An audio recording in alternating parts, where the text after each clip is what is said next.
ਇਨ੍ਹਾਂ ਜ਼ਿਲ੍ਹਿਆਂ ਦੇ ਵਿੱਚ ਪਵੇਗਾ ਭਾਰੀ ਮੀਂਹ, ਪੂਰੇ ਪੰਜਾਬ ਦੇ ਵਿੱਚ ਹੋਵੇਗਾ ਜਲਥਲ। ਹੁਣੇ ਆਈ ਵੱਡੀ ਖਬਰ।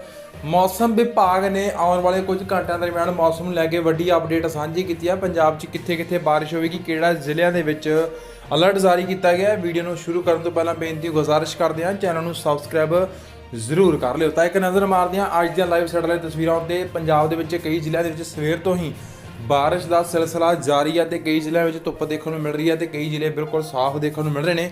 ਉਸ ਦੌਰਾਨ ਪੰਜਾਬ ਦੇ ਪੂਰਬੀ ਅਤੇ ਪੱਛਮੀ ਮਾਲਵੇ ਜ਼ਿਲ੍ਹਿਆਂ ਦੀ ਗੱਲ ਕੀਤੀ ਜਾਵੇ ਤਾਂ ਇਹਨਾਂ ਜ਼ਿਲ੍ਹਿਆਂ ਵਿੱਚ ਬੱਦਲਬਾਈ ਦਾ ਕਹਿਰ ਦੇਖਣ ਨੂੰ ਮਿਲ ਰਿਹਾ ਤੇ ਪੰਜਾਬ ਦੇ ਵਿੱਚ ਇਹਨਾਂ ਜ਼ਿਲ੍ਹਿਆਂ ਦੇ ਵਿੱਚ ਖਾਸ ਤੌਰ ਤੇ ਬਾਰਿਸ਼ ਹੋ ਰਹੀ ਹੈ। ਤੇ ਮਾਝੇ ਦੁਆਬੇ ਦੇ ਜ਼ਿਲ੍ਹਿਆਂ ਦੀ ਗੱਲ ਕੀਤੀ ਜਾਵੇ ਤਾਂ ਇਹਨਾਂ ਜ਼ਿਲ੍ਹਿਆਂ ਵਿੱਚ ਬਾਰਿਸ਼ ਦੇ ਅਸਾਰ ਬਹੁਤ ਘੱਟ ਨੇ, ਮੌਸਮ ਸਾਫ਼ ਦੇਖਣ ਨੂੰ ਮਿਲ ਰਿਹਾ ਹੈ। ਜ਼ਿਲ੍ਹੇਵਾਰ ਮੌਸਮ ਦੀ ਗੱਲ ਕੀਤੀ ਜਾਵੇ ਤਾਂ ਮੌਸਮ ਵਿਭਾਗ ਦੇ ਅਨੁਸਾਰ ਪੂਰਬੀ ਅਤੇ ਪੱਛਮੀ ਮਾਲਵੇ ਦੇ ਖੇਤਰ ਦੇ ਵਿੱਚ ਜ਼ਿਲ੍ਹਿਆਂ ਦੇ ਵਿੱਚ ਸਵੇਰ ਤੋਂ ਹੀ ਬਾਰਿਸ਼ ਜਿਹੜੀ ਹੈ ਦੇਖਣ ਨੂੰ ਮਿਲੀ ਹੈ। ਕਈ ਜ਼ਿਲ੍ਹਿਆਂ ਦੇ ਵਿੱਚ ਰਿਕਾਰਡ ਤੋੜ ਮੀਂਹ ਪਿਆ।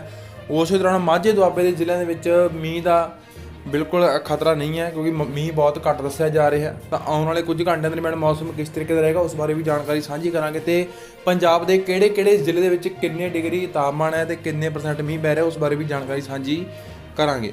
ਤਾਂ ਦੇਖ ਸਕਦੇ ਹੋ ਪੰਜਾਬ ਦੇ ਅੰਮ੍ਰਿਤਸਰ ਜ਼ਿਲ੍ਹੇ ਦੇ ਵਿੱਚ ਮੌਸਮ ਬੱਦਲਬਾਈ ਵਾਲਾ ਬਣਿਆ ਹੋਇਆ, 29 ਡਿਗਰੀ ਸੈਲਸੀਅਸ ਦੇ ਆਸ-ਪਾਸ ਤਾਪਮਾਨ ਹੈ। ਬਰਨਾਲਾ ਦੇ ਵਿੱਚ ਬਾਰਿਸ਼ ਹੋ ਰਹੀ ਹੈ। ਫਤਿਹਗੜ੍ਹ ਸਾਹਿਬ ਦੇ ਵਿੱਚ ਵੀ ਜਿਹੜੀ ਹੈ ਬਾਰਿਸ਼ ਹੋ ਰਹੀ ਹੈ, 25 ਡਿਗਰੀ ਸੈਲਸੀਅਸ ਦੇ ਆਸ-ਪਾਸ ਤਾਪਮਾਨ ਹੈ। ਫਾਜ਼ਿਲਕਾ ਵਿੱਚ ਬੱਦਲਬਾਈ ਹਲਕੀ ਫੁਲਕੀ ਦੇਖਣ ਨੂੰ ਮਿਲ ਰਹੀ ਹੈ, 28 ਡਿਗਰੀ ਸੈਲਸੀਅਸ ਤਾਪਮਾਨ ਹੈ। ਫਿਰੋਜ਼ਪੁਰ ਦੇ ਵਿੱਚ ਮੌਸਮ ਬਿਲਕੁਲ ਸਾਫ਼ ਹੈ, 29 ਡਿਗਰੀ ਸੈਲਸੀਅਸ ਤਾਪਮਾਨ ਹੈ। ਗੁਰਦਾਸਪੁਰ ਵਿੱਚ ਬੱਦਲਬਾਈ ਦੇਖਣ ਨੂੰ ਮਿਲ ਰਹੀ ਹੈ।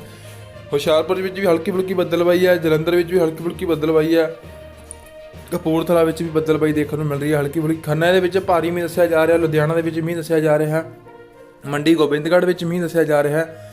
ਮਾਨਸਾ ਦੇ ਵਿੱਚ ਬੱਦਲਬਾਈ ਦੇਖਣ ਨੂੰ ਮਿਲ ਰਹੀ ਹੈ ਹਲਕੀ ਫੁਲਕੀ। ਮੋਗਾ ਦੇ ਵਿੱਚ ਹਲਕੀ ਫੁਲਕੀ ਬੱਦਲਬਾਈ, ਤੇਜ਼ ਹਵਾਵਾਂ ਚੱਲ ਰਹੀਆਂ ਨੇ। ਮੋਹਾਲੀ ਦੇ ਵਿੱਚ ਭਾਰੀ ਬਾਰਿਸ਼ ਹੈ। ਨਵਾਂ ਸ਼ਹਿਰ 'ਚ, ਪਟਿਆਲੇ 'ਚ, ਰੂਪਨਗਰ 'ਚ, ਇਹਨਾਂ ਜ਼ਿਲ੍ਹਿਆਂ ਵਿੱਚ, ਸੰਗਰੂਰ 'ਚ, ਇਹਨਾਂ ਜ਼ਿਲ੍ਹਿਆਂ ਵਿੱਚ ਬਾਰਿਸ਼ ਹੋ ਰਹੀ ਹੈ। ਤਾਂ ਮੌਸਮ ਸੰਬੰਧੀ ਹੋਰ ਤਾਜ਼ਾ ਅਪਡੇਟ ਜਾਣਕਾਰੀ ਜਾਣਨ ਲਈ ਚੈਨਲ ਨੂੰ ਕਰ ਲਓ ਸਬਸਕ੍ਰਾਈਬ। ਤਦ ਤੱਕ ਲਈ ਧੰਨਵਾਦ ਜੀ ਸਾਰਿਆਂ ਦਾ।